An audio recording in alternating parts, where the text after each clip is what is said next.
বাবে ভূমি আবণ্টনৰ বাবে ব্যৱস্থা কৰা হৈছিল। যি কি নহওক যোৱা সময়ছোৱাত যিহেতু সকলোৰে এটা ইতিহাস থাকে, আমাৰ ভাৰততো তেনেকৈ শিক্ষা ব্যৱস্থাৰ অগ্ৰগতি হ'ল। তেনেকৈ বাগিচা অঞ্চলত আগতে যিহেতু লাহে লাহে শিক্ষা দীক্ষা কৰিবলৈ যিসকল বাগিচা মহৰী পাত তোলাৰ পিছত তেওঁলোকক শিক্ষা দীক্ষাৰ ক্ষেত্ৰত সুবিধা কৰিবলৈ বাগিচাৰ ফালৰ পৰা দিয়া হৈছিল।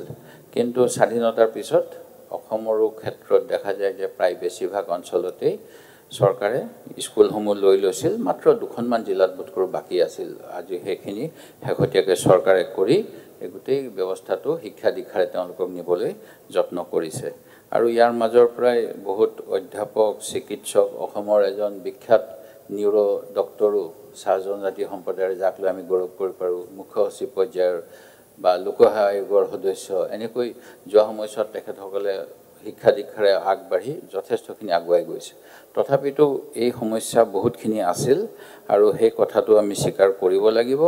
আৰু ২৭খন এক্টৰ উপৰি এতিয়া আৰু এখন নতুন আইন আনি, যেনেধৰণে বা আমাৰ আইন সংশোধন কৰি বাগিচাৰ মাটিৰ পৰাই তেখেতসকলক মাটিৰ অধিকাৰ দিয়াৰ ব্যৱস্থা কৰা হৈছে, ই নিশ্চয় আদৰণীয় পদক্ষেপ। ইয়াক বিৰোধিতা কৰাৰ কেতিয়াও প্ৰশ্নই উঠিব নোৱাৰে।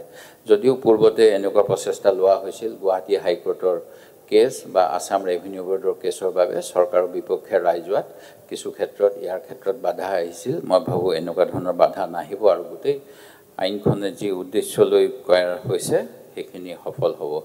আৰু এইখিনিকে কৈ ময়ো আইনখনৰ প্ৰতি যাতে ভাল ধৰণে ৰূপায়ণ হয় তাৰ বাবে আশা ৰাখি বক্তব্য সামৰিছোঁ।